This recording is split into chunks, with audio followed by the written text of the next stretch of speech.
او که ستاسو په نظر کې دا وی چې کومه بل ښځه دې ستاسو ماشوم ته تی ورکړي نو په دې کې هم څه وبال نشته خو په دې شرط چې تی ورکوونکې سره مو په کومه وجوه فیصله کړې وي هغه په ښه توګه ادا کړئ د الله نه وویریږئ او پوهیږئ چې تاسو چې هر څه کوي الله هغه ویني. والذين يتوفون منكم ويذرون أزواجا يتربصن بأنفسهن 4 أشهر وعشرا فإذا بلغن أجلهن فلا جناح عليكم فيما فعلن في أنفسهن بالمعروف والله بما تعملون خبير. لتاسو څخه چې څوک ومري او کونډې پاتې شي نو هغوی دې پر خپل ځان 4 میاشتې او 10 ورځې په عدت تیرې کړي. بیا چې کله عدت پوره شي نو د خپل شخصي چارو په باب د هغو خپل خوخه ده په ښه توګه چې څه کوي وری کړي. پر تاسو څه مسؤلیت نشته. الله ستاسو ټول لکړو خبر ده. ولا جناح عليكم فيما عرضتم به من خطبة النساء أو أكننتم في أنفسكم علم الله أنكم ستذكرونهن ولكن لا تواعدوهن سرا إلا أن تقولوا قولا معروفا ولا تعزموا عقدة النكاح حتى يبلغ الكتاب أجله واعلموا أن الله يعلم ما في أنفسكم فاحذروه واعلموا أن الله غفور حليم. د عدت په موده کې کتاسو له هغو کندو سره د نکاح هیله په اشاره کنایات څرګنده کړی او کې په زړونو کې پټه وساتي. په دواړو صورتونو کې څه باک نه لري. الله په هیږي چې هغوی به په زړونو کې دریاديږي خو پام کوي چې پټه وعده او تړون به ورسره نه کوي. کومه خبر کول وی نو په روا ډول دی او د نکاح تړلو پریکړه تر هغه وخت مکوي چې ترڅو پورې عدت تیر شوی نه وي. خو په هیږي چې الله ان ستاسو د زړونو پر ازونو په هیږي نو له هغه نه ویریږي او په دې هم په هیږي چې الله زغمونکی دی له وړو خبرو تیریږي. لا جناح عليكم إن طلقتم النساء ما لم تمسوهن أو تفرضوا لهن فريضة ومتعوهن على الموسع قدره وعلى المقتر قدره متاعا بالمعروف حقا على المحسنين. پر تاسو هیڅ ګناه نشته خپل خزو ته مخکې له هغه طلاق ورکړئ چې لاس مون نوی وروړی او مہر مون نوی ټاکلی. په دې صورت کې هغه ته څه ورکول ضروری دي. وسوال دې د خپل وسه او بیوزلی دې د خپل وسه په اندازه په ښه توګه څه ورکړي.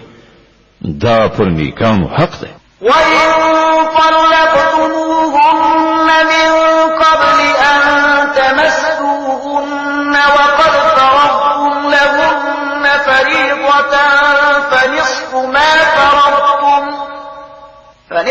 ما فرضتم إلا أن يعفون أو يعفو الذي بيده عقدة النكاح وأن تعفوا أقرب للتقوى ولا تنسوا الفضل بينكم إن الله بما تعملون بصير. وکتاسو له لاس ورولو مخکې طلاق ورکړی وي خو مہر مو ټاکلی وي نو په دې صورت کې به نیمایي مہر ورکول وي.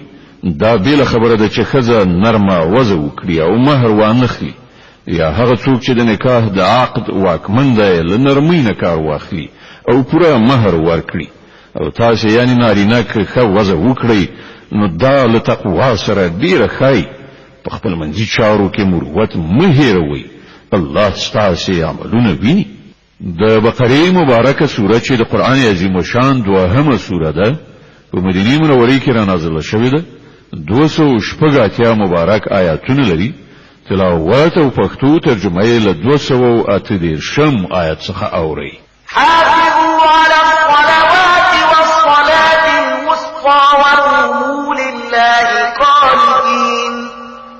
د خپل منځونو ساتنه وکړئ په تیر بیا د منځني یعنی مازدیګر د لمانځه د الله په وړاندې داسې ودرېږئ لکه چې فرمان منونکی غلام درېږي. فإن خفتم فرجالا أو ركبانا فإذا أمنتم فاذكروا الله كما علمكم ما لم تكونوا تعلمون. که امنیت خراب وي نو که پلی او که سپاره په هر شان چې کولای شي لمونځ وکړئ. بیا چې کله امنیت ټینګ شي نو الله په هغه شان یاد کړئ چې څنګه یې تاسو ته ښودنه کړې ده چې پخوا پرې نه پوهېدئ.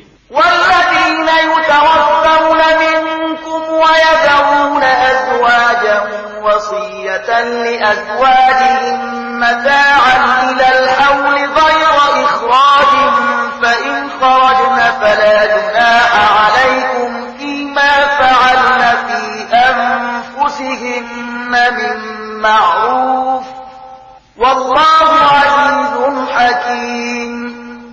لتاسو نه چې څوک عمري او وروسته کونډې پریښي وي هغوی باید د خپلو کونډو لپاره دا وصیت وکړي چې تر 1 کال پورې د خوراک پوښاک ورکړی شي او له کورونو څخه دې نه ایستل کیږي. بیا که هغوی په خپله ووځي نو د خپل ځان په برخه کې چې په ښه توګه هر څه کوي پر تاسو هیڅ مسؤلیت نشته. الله پر ټولو برلاس او د حکمت او پوهې څښتن دی. وللمطلقات متاع بالمعروف حقا على المتقين. په همدې ډول کوم ښځو ته چې طلاق ورکړی شوی وي هغو ته د هم په مناسبه توګه څه نه څه شی ورکړی شي او رخصت دې کړی شي. دا پر متقیانو حق دی. كذلك يبين الله لكم آياته لعلكم تعقلون. په دغه شان الله خپل حکمونه تاسو ته په ډاګه څرګنده درخي هیله ده چې تاسو له پوهې او ادراک سره کار وکړئ.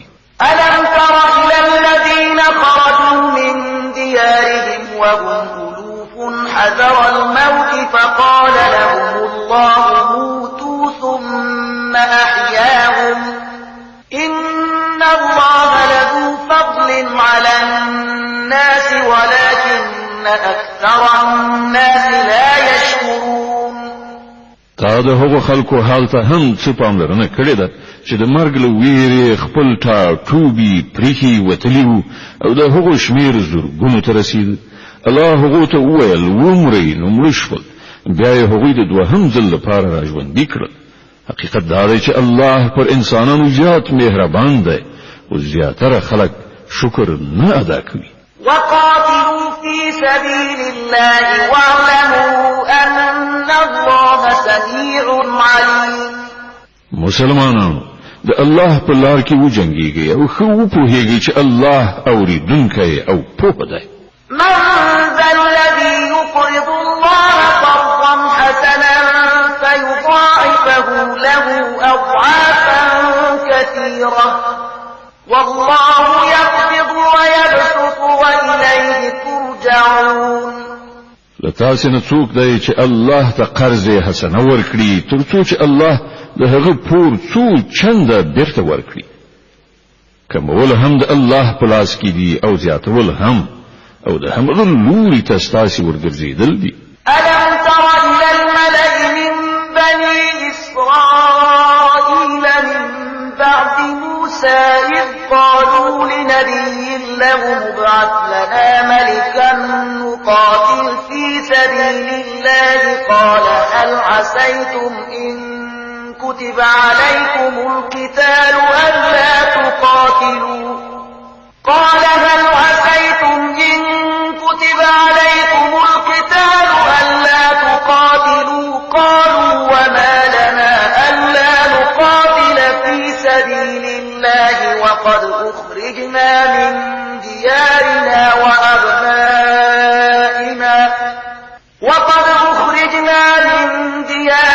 وأبنائنا فلما كتب عليهم القتال تولوا إلا قليلا منهم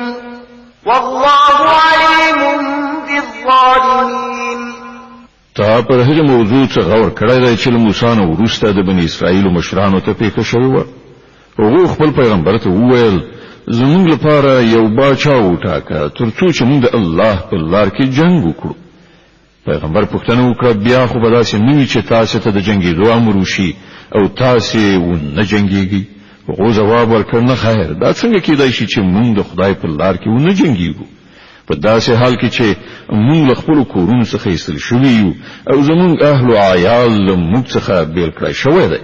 او کله چې هغه ته د جنګېدو امر وشو نو یو لږ شمیر نه پرته نور ټول په شا لاړل او الله د هغه هر یو تیری کوونکی پیژني.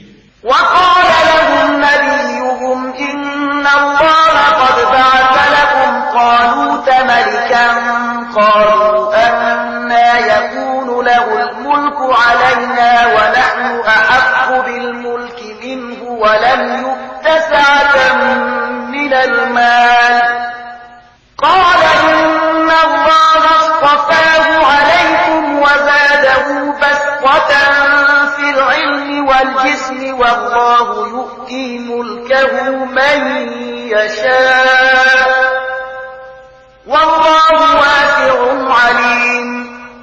د هغه پیغمبر هغه ته ویل چې الله تعالی ستاسو پادشاه ټاکلی دی.